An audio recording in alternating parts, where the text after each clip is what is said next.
The sun is setting over the Texas plains. The year is 1945. The land stretches flat and golden under a sky bruised with violet and amber. A military truck rattles down a dirt road, dust rising like smoke behind it. Inside, 15 women sit in silence. Their faces are pale, streaked with grime. Their eyes are hollow.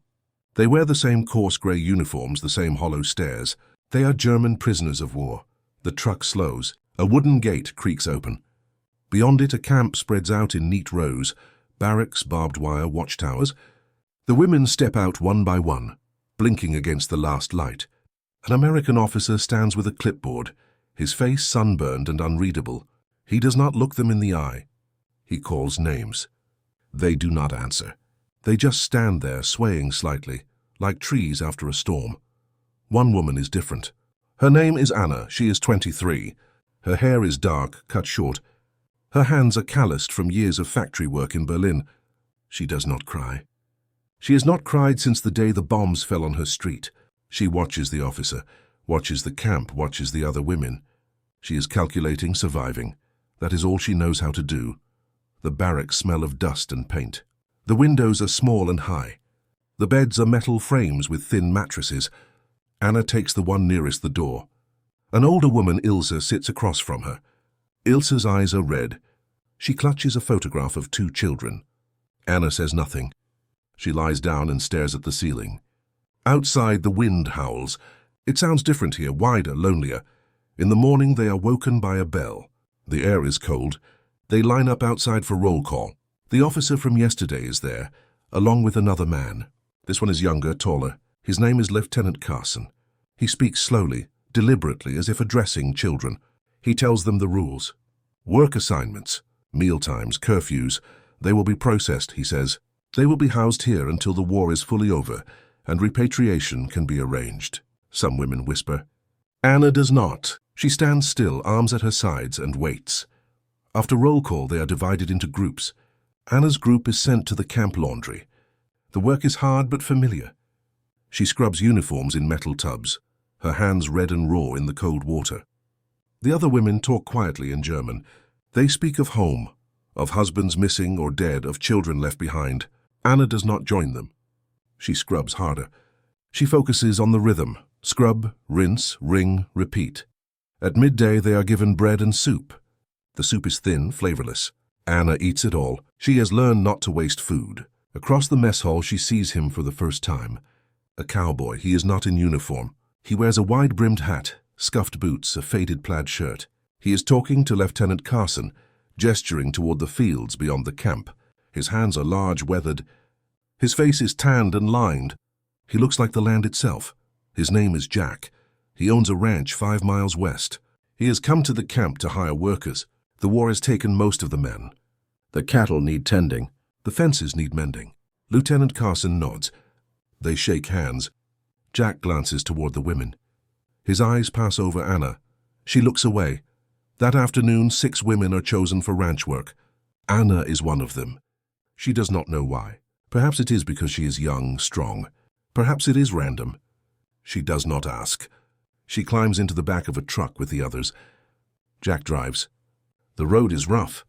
The truck lurches and groans. The women hold onto the sides, their knuckles white. The ranch appears slowly, emerging from the horizon. A small house. A barn, corrals, cattle grazing in the distance. The sky is impossibly wide. Anna has never seen so much space. It makes her feel small, exposed. Jack stops the truck and gets out. He opens the tailgate and gestures for them to follow. His movements are slow, deliberate. He does not smile. He leads them to the barn and shows them the tools, shovels, pitchforks, buckets. He speaks in simple English. They nod, though most do not understand. Anna understands some. She learned a little in school. She steps forward and picks up a shovel. Jack looks at her. For a moment their eyes meet. Then he turns and walks away. The work is brutal. They muck stalls, haul feed, mend fences under the relentless sun. Anna's back aches. Her hands blister. But she does not stop. She works with the same grim efficiency she always has. The other women struggle. One, a girl named Greta, collapses in the afternoon heat. Jack brings water. He kneels beside her, helps her drink. His voice is softer now, gentler. Greta cries. Jack does not leave until she stops. At the end of the day, Jack drives them back to the camp. The truck is silent. The sun is setting again, casting long shadows across the plains. Anna watches Jack's hands on the wheel. They are steady, unhurried. She wonders what he thinks of them. If he hates them. If he pities them. She cannot tell. Days pass. Then weeks. The routine becomes familiar. Work at the ranch, return to the camp, sleep, repeat. Anna grows stronger. Her hands harden. Her skin darkens in the sun. She begins to understand more English. She listens when Jack speaks to the other ranch hands, when he talks to the cattle, when he hums songs she does not recognize. One day, a fence post breaks. Jack is fixing it, his shirt soaked with sweat. Anna is nearby, hauling wire. She sees him struggle with the post, his face tight with effort. Without thinking, she steps forward and holds the post steady. Jack glances at her, surprised. Then he nods. Together they fix it. When it is done, Jack wipes his brow and says thanks. Anna nods. She does not smile. But something shifts. In the evenings, back at the camp, the women talk. Ilsa says she heard rumors. Some prisoners are being allowed to stay in America. Some are marrying locals. Anna scoffs. She does not believe it. She does not want to believe it. She tells herself she will go home when this is over. Back to Berlin, back to whatever is left, but the weeks stretch into months. Summer turns to autumn. The air cools. The sky turns deeper shades of blue. Anna begins to notice things she did not notice before. The way Jack talks to his horses. The way he fixes broken things with patience, not anger. The way he leaves extra water for the women on hot days, pretending he forgot it there. One afternoon, a storm rolls in. Thunder cracks across the sky. The cattle panic. Jack and the ranch hands rush to move them to shelter. Anna runs with them, rain lashing her face. She sees a calf separated from the herd, tangled in wire. She runs to it, pulls at the wire, cuts her hands. The calf thrashes. Jack appears beside her. Together they free it. The calf bolts. They stand there soaked, breathing hard. Jack looks at her. "You all right?" Anna nods. He reaches out, pulls a strand of wet hair from her face. Then he turns and walks back to the barn. That night, Anna cannot sleep. She lies in her bunk, listening to the rain. She thinks of Jack's hand, brief and warm against her cheek. She tells herself it means nothing. She tells herself he was just being kind. But her heart pounds. The next day, Jack asks her to help with the horses. He teaches her to brush them, to check their hooves, to speak to them softly. Anna is clumsy at first. The horses shy away, but Jack is patient. He shows her again. And again. She begins to understand. The horse is calm. Jack smiles. It is the first time she has seen him smile. It is small, crooked. It changes his whole face. Winter comes. The plains turn brown and brittle. The wind is sharp. The women are given coats, thin and worn. Anna wraps hers tight and keeps working. Jack brings firewood to the barn. He builds a small fire in a metal drum so the women can warm their hands. He does not say much. He does not have to. Christmas arrives. The camp is decorated with paper chains made by the women. There is a small tree in the mess hall. Lieutenant Carson gives a speech about peace and goodwill. The women sit in silence. Anna thinks of her mother, her brother, the apartment in Berlin that no longer exists. She feels a hollow ache in her chest. Jack does not come to the ranch on Christmas. The women are given the day off. Anna walks the perimeter of the camp, restless. The sky is gray, heavy with unshed snow. She thinks of the ranch, the barn, the horses. She thinks of Jack. She wonders where he is, what he is doing. If he thinks of her. The day after Christmas, they return to the ranch. Jack is there mending a saddle in the barn. He looks up when Anna enters. He does not say Merry Christmas. He just nods. Anna nods back. She picks up a brush and starts grooming the horses. They work in silence, but it is not an uncomfortable silence. It is something else. Something steady. One evening, as they are loading the truck to return to camp, Jack stops Anna. He reaches into his pocket and pulls out a small package wrapped in brown paper. "For you," he says. Anna stares. She does not move. Jack holds it out. "Go on." Slowly, she takes it. She unwraps it. Inside is a pair of leather gloves, soft and worn. "They were my wife's," Jack says quietly. She passed a few years back. Thought you could use 'em. Anna looks up at him. His face is unreadable. Thank you, she whispers. It is the first time she has spoken to him in English. Jack nods. He walks away. That night Anna lies in her bunk holding the gloves. They smell of leather and hay. She presses them to her face.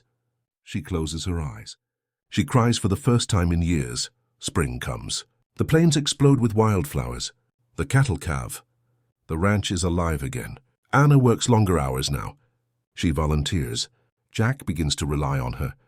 He asks her opinion on things, where to plant, when to move the herd. She answers carefully, uncertain.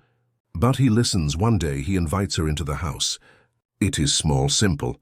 A kitchen, a living room, photographs on the walls, a woman with kind eyes. Jack makes coffee. They sit at the table. He asks her about Germany, about her life before. Anna hesitates. Then she tells him about the factory, the bombs, the fear, the loss. Jack listens. He does not interrupt. When she finishes, he says, "I'm sorry." Anna nods. "Me too," she says. They talk often after that. In the barn, in the fields, on the drive back to camp. Jack tells her about his wife, about the ranch, about growing up in Texas. Anna tells him about Berlin, about music, about her brother who wanted to be a doctor. They share silence. They share words. They share something neither can name. One afternoon, Jack asks her to stay. Not at the ranch, in Texas, in America. Anna freezes. She looks at him. His face is open, vulnerable. "I know it's crazy," he says. "I know you probably want to go home. But if you wanted to stay, I'd help you. I'd take care of you." Anna's heart is pounding. She thinks of Berlin, a city of ruins. She thinks of the camp, the barbed wire. She thinks of the ranch, the horses, the wide sky. She thinks of Jack. "I don't know," she whispers. Jack nods. "Take your time," he says. That night Anna walks the camp in circles. Ilse finds her. "What is it?" she asks. Anna tells her. Ilse smiles sadly. "I'm staying too," she says. "There's nothing left for me in Germany. My children are gone. My husband is gone. Here I can start again." Anna stares. "How?" Ilse shrugs. "One day at a time, the war officially ends. The camp begins to empty. Women are repatriated. Some leave eagerly. Some leave in tears. Anna watches them go. She has not given Jack an answer. She is afraid. Afraid to hope. Afraid to trust. Afraid to love. One day Jack comes to the camp. He brings flowers, wildflowers from the plains. He hands them to Anna through the fence. "I meant what I said," he tells her. "You don't have to be alone anymore." Anna takes the flowers. She looks at him. She sees the man who fixed fences with patience, who freed a calf in the rain, who gave her his wife's gloves, who listened without judgment. "Yes," she whispers. "I'll stay." Jack's face breaks into a smile. He reaches through the fence and takes her hand. It is warm, it is steady. It is home. The paperwork takes months. Red tape, interviews, approvals, but eventually Anna is released. Jack is waiting outside the gate. He drives her to the ranch. This time she does not sit in the back of the truck. She sits beside him. The sky is endless. The plains stretch out forever. Anna breathes deep. She feels something she has not felt in years. Peace. They marry in the spring. A small ceremony. A few ranch hands. Ilse is there, smiling. Anna wears a simple dress. Jack wears his best hat. They say vows under the wide Texas sky. When Jack kisses her, Anna closes her eyes. She thinks of all the roads that led here. The bombs. The fear, the camp. The ranch, him. She does not regret any of it. Years pass. Anna learns to ride. She learns to rope. She learns to call the plains home. She and Jack build a life. They raise cattle. They plant gardens. They sit on the porch in the evenings watching the sun set, hand in hand. Sometimes Anna thinks of Berlin, of her mother, of the girl she used to be. But she does not grieve anymore. She has found something here, something the war could not take, something she thought she had lost forever. One night as they lie in bed, Jack asks her, "Do you ever wish you'd gone back?" Anna is quiet for a long moment. Then she says, "No, I came here a prisoner, but I left here free." Jack pulls her close. They fall asleep beneath the stars. Anna lives the rest of her life in Texas. She becomes a part of the land, the community. She never forgets where she came from, but she never looks back. She looks forward. To the cattle, to the sky, to the man beside her, to the life they built together. When she is old, sitting on the same porch, watching the same sunset, she thinks of the girl who stepped off that truck so many years ago, hollow, afraid, broken. She thinks of the ranch, the horses, the gloves, the fence they fixed together in the rain. She thinks of Jack, gone now, but still everywhere. In the wind, in the land, in her heart. She closes her eyes. She smiles. She whispers to the sky, thank you for the second chance, for the love, for the home. That day she learned that sometimes the greatest prisons are the ones we build in our own hearts, and that freedom is not a place, but a person who sees you, holds you, and never lets you go.